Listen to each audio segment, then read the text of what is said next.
किसी ने बड़े कमाल की बात कही कि जिंदगी में हर पल इंसान को जीत चाहिए, लेकिन फूलों की दुकान वो दुकान है जहां जाकर के इंसान अपने लिए हार मांगता है। हाय गाइस, मेरा नाम है आरजे कार्तिक। एक छोटी सी कहानी। ये कहानी 6 साल के सैंडर्स की, जिनका बचपन खास नहीं रहा। सैंडर्स का जन्म हुआ था अमेरिका के इंडियाना के हेनरीविल में। जब 6 साल की एज हुई तो इनके पिता का निधन हो गया। इनके फादर की डेथ के बाद में इनकी माँ ने घर से बाहर निकल करके काम करना शुरू किया। वो एक टमाटर फैक्ट्री में जाकर के काम करती थी। सुबह जाती थी, शाम में आती थी। अब दिन में बच्चों को भूख लगती, खाना कौन बनाता? तो सैंडर्स ने, जो कि अपने भाई बहनों में सबसे बड़े थे, इन्होंने घर में खाना बनाना शुरू किया। इतनी नन्ही मुन्नी एज में छोटा सा बच्चा अपने भाई बहनों के लिए खाना बनाता था। 7th क्लास तक ये सब कुछ करते रहे। स्कूल भी जाते, घर का काम भी करते, खाना भी बनाते। लेकिन फाइनली घर में जिम्मेदारियां इतनी बढ़ चुकी थी छोटे भाई बहनों की, परिवार की, कि इनको स्कूल से ड्रॉप आउट लेना पड़ा। स्कूल छोड़ने के बाद में इन्होंने खेत में जाकर के मजदूरी करना शुरू किया। जब वहां से ज्यादा पैसे नहीं मिलते थे तो हॉर्स कैरेजेस, जो घोड़ा गाड़ी होती है, उसको पेंट करने का काम करना शुरू किया। एज बढ़ती गई। 16 ईयर्स की एज में जो सैंडर्स था, इन्होंने अपने डॉक्यूमेंट्स में गड़बड़ी करके, अपनी एज छुपा करके यूएस की आर्मी में दाखिला ले लिया। वहां जाकर के नौकरी करने लगे, उसे ज्वाइन कर लिया। लेकिन 1 साल के अंदर इनकी गड़बड़ी पकड़ में आ गई और इनको सेना से बाहर कर दिया गया। उसके बाद में रेलवे में जाकर के मजदूर का काम करने लगे। वहां पर एक दिन एक कोवर्कर से झगड़ा हुआ और उसके बाद वहां से भी नौकरी से निकाल दिया गया। लेकिन बंदे ने हार नहीं मानी।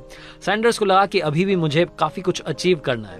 एक यूनिवर्सिटी में जाकर के पढ़ाई करने लगे, लॉ की, एडवोकेट बने। लेकिन एक लीगल केस में फाइट थोड़ी ज्यादा गंदी चली गई और इस चक्कर में अपना लीगल केस और इसी के साथ में जो लीगल करियर था, दोनों तबाह कर लिया। हर तरफ से डिसअपॉइंटेड होने के बाद सैंडर्स अपने होम टाउन वापस अपनी माँ के पास गए। वहां जाकर के भी माँ से कहा कि माँ, हर पल मुझे हार मिल रही है, लेकिन मैं हार नहीं मानूंगा। इंश्योरेंस एजेंट का काम करना शुरू किया। घर घर जाकर के इंश्योरेंस पॉलिसी बेचना शुरू किया। सैंडर्स ये काम कर रहे थे, करियर थोड़ा सा ट्रैक पर आ रहा था। लेकिन एक दिन ऑर्डर फॉलो नहीं किया और इनके बॉस ने इन्हें नौकरी से निकाल दिया। 1920 में सैंडर्स ने एक फेरी बोट बनाने का काम शुरू किया, नाव बनाने की कंपनी शुरू की। उसमें इन्हें इंस्टेंट सक्सेस मिली। वहां से थोड़ा सा पैसा आया तो उनको लगा कि कुछ और बिजनेस करना चाहिए। केमिकल लैंप्स बनाने का इन्होंने काम शुरू किया। ये केमिकल लैंप बना ही रहे थे, उसको अच्छा करना ही चाह रहे थे कि अचानक से एक कंपनी, बड़ी कंपनी, इसी प्रोडक्ट को मार्केट में लेकर के आई और उनके केमिकल लैंप्स बहुत बेहतर क्वालिटी के थे।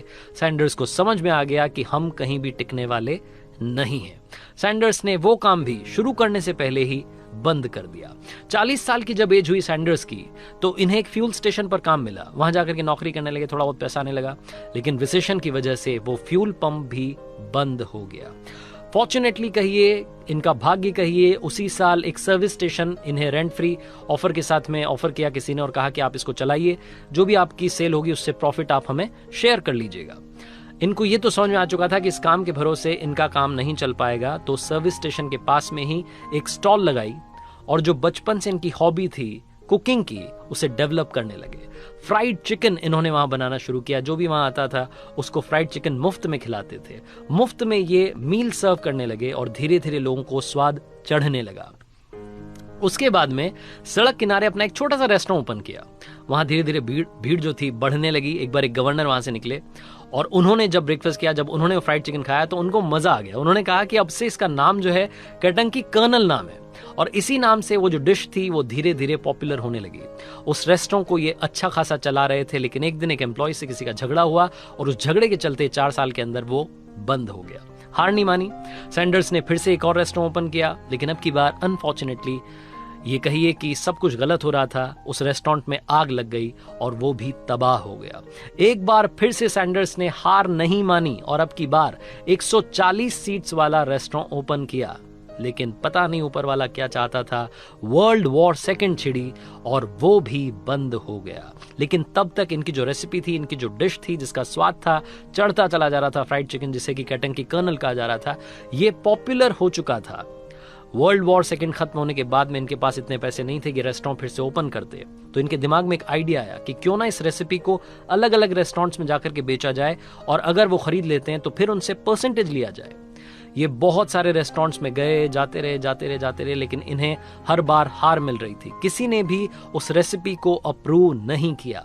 1009 टाइम्स, 1009 बार ये रेसिपी रिजेक्ट हुई। समझ में नहीं आ रहा था सैंडर्स को कि होगा क्या। तभी इनके शहर के एक बड़े रेस्टोरेंट ने फाइनली इनकी रेसिपी को अप्रूव किया और केंटकी फ्राइड चिकन पहली बार किसी रेस्टोरेंट में, बड़े रेस्टोरेंट में पहुंच गया। वहां से इन्होंने अपनी चेन को बड़ा करना, एक्सपैंड करना शुरू किया। अलग अलग रेस्टोरेंट्स में विजिट करते थे, सुबह शाम दिन रात इसी काम में लगे रहते थे। इतना भी समय नहीं था कि घर पहुंच पाएं, कार की बैक सीट में ही सो जाया करते थे।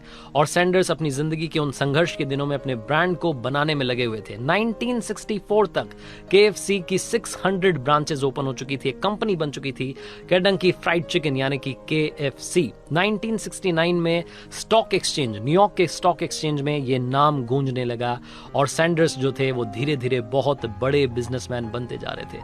कब 600 से 3500, 3500 ये ब्रांचेस हो गई, इन्हें खुद मालूम नहीं चला। अलग अलग देशों में ये ब्रांड जो था एक्सपैंड हो रहा था।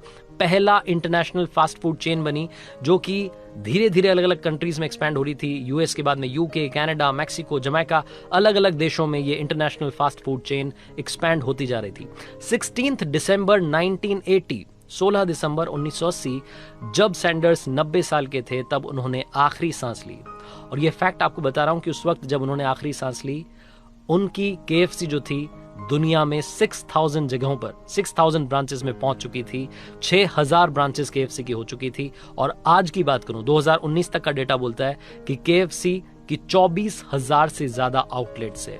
इनका चेहरा हमेशा आप KFC के लोगों पर देखते हैं, फ्रेंच कट दाढ़ी और वो वेस्टर्न टाई लगाए हुए जो अंकल हैं, इन्हीं का नाम है कर्नल हार्लैंड डेविड सैंडर्स, जिनको कि आज हम सलाम करते हैं और धन्यवाद करते हैं। इन्होंने हमें सिखाया कि जिंदगी में बार बार हार मिले तो किस तरीके से जीत का रास्ता तय करना है। कर्नल हार्लैंड डेविड सैंडर्स की ये कहानी जो आप लोगों को, हम लोगों को एक बहुत बड़ा मैसेज देती है। मुझे काफी सारे दोस्त कहते हैं कि बार बार हार मिल रही है, एक बार फेल नहीं हो रहे हैं, बार बार फेल हो रहे हैं, क्या करें। ये कहानी बार बार देखिएगा, अपने आप को एनर्जाइज फील करवाइएगा और सोचिएगा कि जब सैंडर्स, जिसकी लाइफ में इतनी सारी मुसीबतें आई, उसने हार नहीं मानी, उन्होंने अपना नाम रोशन किया और आज उनकी फोटो, उनका चेहरा, उनका ब्रांड दुनिया भर में मशहूर है। तो आप क्यों नहीं मशहूर हो सकते?